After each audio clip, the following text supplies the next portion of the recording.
Can you imagine losing a parent due to depression and suicide? Unfortunately, for both of my parents, this has been their reality. They met in grief, and grief is what I have felt my entire life.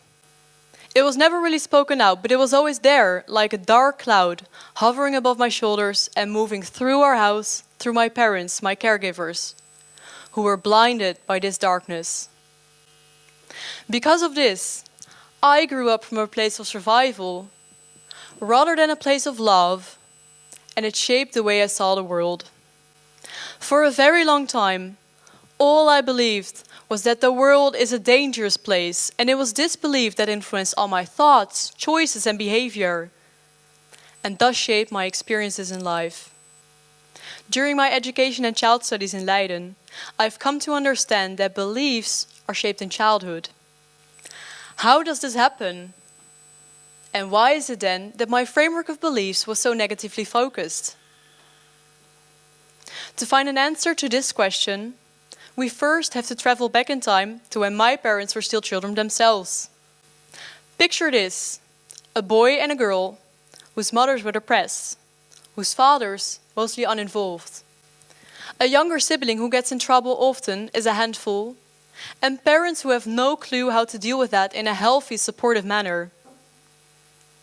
Emotions are not talked about, and the older children are expected to be the responsible ones. Two children who were supposed to play now fulfill the role of sibling caregiver. Two children who were supposed to learn instead taught. Now I want you to know that this is not a matter of guilt. Rather, it's about the lack of emotional safety and skills they were raised with. It is no surprise then that in the upbringing of my siblings and I, my parents were only partially equipped themselves. Why is this important? Everyone has certain needs that help them thrive. There are physical needs like access to food or having a roof over your head. But there are also emotional needs. You want to be encouraged in difficult times, be able to make your own decisions and feel safe setting a boundary by saying no. In an ideal world, adults have the tools to meet their own emotional needs, but children very much lack this capability and instead fully rely on their environment to keep them emotionally safe and fulfilled. In fact, this dependence on environment is so inherent that the interaction with caregivers in the early years lays the foundation for a child's important social and emotional skills. Through interaction with its primary caregiver, a child builds these so-called internal working models in the brain about the self and the other. Look at it as blueprints of how relationships in the world work. Beliefs are then based on these working models in the brain. That way, the ability to form healthy relationships between the self and others also begins in childhood, and the social skills necessary to recruit and maintain these bonds are normally learned through interaction with a child's attachment figure, usually the parent. Consequently, parents who are themselves not equipped with these skills cannot teach their children, and so these children are behind on their peers from the start. So what do you think happens when that same environment you need in order to survive is no longer available to you? Your basic emotional needs are in a sense rejected. Not incidentally, but systematically. That's what growing up with emotional neglect is all about. It happens more frequently than you might think and carries effects even far into late adulthood. In fact, did you know that emotional neglect is the most common form of child abuse?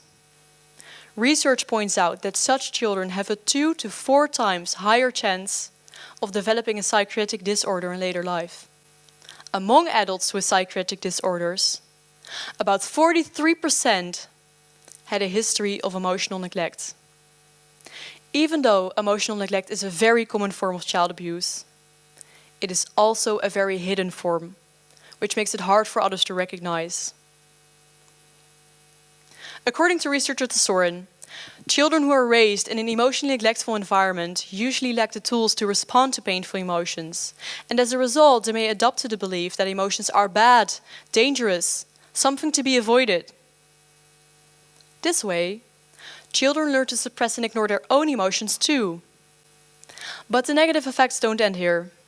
When high stress arises, the brain sends out a signal to the body saying, "Help! I'm in danger!" What happens next is the body gets mobilized to survival mode. Your heartbeat gets faster, your pupils wider, and your hearing more alert. At the same time, to save energy, other parts of the body and brain get suppressed. Among these areas is the prefrontal cortex, a part of the brain that's related to decision-making, logical thinking, and self-regulation. 3 skills necessary for coping with difficult situations that are not yet fully developed during childhood. Children in these situations are thus expected to do something they are unable to do, causing feelings of overwhelm and helplessness. Have you ever been in a situation where emotions got really high and you just felt the need to walk away? To just get out of the situation? Children who are raised in an emotionally neglectful home usually can't. Sure, they can try to walk away or go up to their room for a while, but they are usually unable to actually leave the hurtful situation behind. The reason might surprise you. Emotional neglect is something that happens in the dynamics between a child and its caregiver, a dynamic that's repetitive and always present at home. As children build their internal working models based on experiences in their environments, neglected children may start to associate a lot of different things with this neglect, causing their stress response systems to be repeatedly turned on. When stress arises so often and relaxation happens so little, their stress response systems could chronically dysregulate, causing a lot of problems in their mental health. So what happens?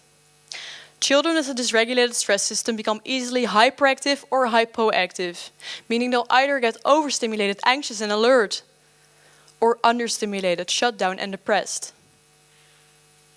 While other children would often spend more time in their so-called zone of optimal functioning, these children usually spend more time being either super alert to all forms of perceived danger or completely dissociated from everything.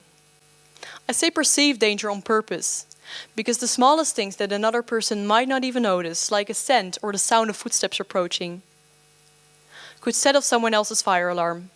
You know, heartbeat, pupils, hearing. Everything associated to the neglect, therefore everything in their environment, could trigger these physical reactions. But it doesn't have to stay like that. Remember how I told you beliefs are shaped in childhood? They form a network of associations in the brain. Every moment you see something, every moment you hear something, every moment you feel something, your brain adjusts its neural pathways. That way, experiences that are more frequent form stronger schemas and beliefs in the brain, whereas experiences that are less common become less likely to be acted upon. When growing up in a continuously stressful environment, these beliefs about yourself and the world keep strengthening, thus activating the physiological responses of survival over and over again. The good news is, since our brains are super plastic, you can rebuild emotional safety and develop emotional skills. One important thing to remember, though, is that this requires a new, safe environment, where your survival mode is not constantly turned on. For me, rewiring my brain consciously started when I spent less time with my family and more time with others. In 2020, I started my studies and moved to Leiden. New city, new friends, new school. A very exciting step, you might say, but completely out of my comfort zone. Without having the security of a safe base to turn to, and not having the right tools to regulate my emotions, my body shut down. I became super alert to danger, was constantly getting sick, and at one point I even stopped leaving my building in daylight because I was too afraid. Well, isn't this great, I would think. College is supposed to be the time of your life. Meanwhile, I sit here alone, wasting my time away. Without having that sense of safety, no room for play, and making decisions based on fear, I was not becoming the autonomous individual I was supposed to become as a student. Months went by where I didn't understand why this was happening to me. I was doing fine before, when I still lived at my parents' house, or so I thought. But what I didn't realize at the time was that it took moving away from home to create enough distance between my parents and I, so that I could actually experience another narrative. My real turning point came when I realized the importance of social support in this process. Though I hadn't learned all the necessary skills for building such relationships, I am fortunate enough to have friends who model them for me. Watching how they talk about emotions, express vulnerability, and make room for play has given me the guidance I once lacked. Seeing how a different narrative was possible, I started challenging my beliefs about the world around me, and it gave me the confidence to seek out new experiences and new environments. That same girl who once feared going to the supermarket alone now started traveling to the other side of the world on her own. I started saying yes to new experiences while facing them with fear, and noticed how the same world I once regarded as super dangerous now unfolded in front of me with endless possibilities. Changing my environment has created the distance necessary not only for experiencing another narrative, but also for reconciling with my past without letting it define the course of my life. Now I want you to know that this is not a quick fix. The opposite is true, as I experience it to be a continuous process of trial and error, taking 2 steps forward and 1 step back. It can be very disappointing. At times, I still feel uncomfortable being in my childhood home and find myself to feel like an 8-year-old girl all over again. Fast heartbeat, fear, racing thoughts. But my new environment has made me more equipped to self-regulate, and I take that with me wherever I go. That's what's different. Coming back to why my framework of beliefs was so negatively focused. Now I have the answer, and I'm sharing it with you. So the next time you feel stuck, don't ask what's wrong with you. Instead, ask what's wrong with where you are. Change that and see what happens. Thank you.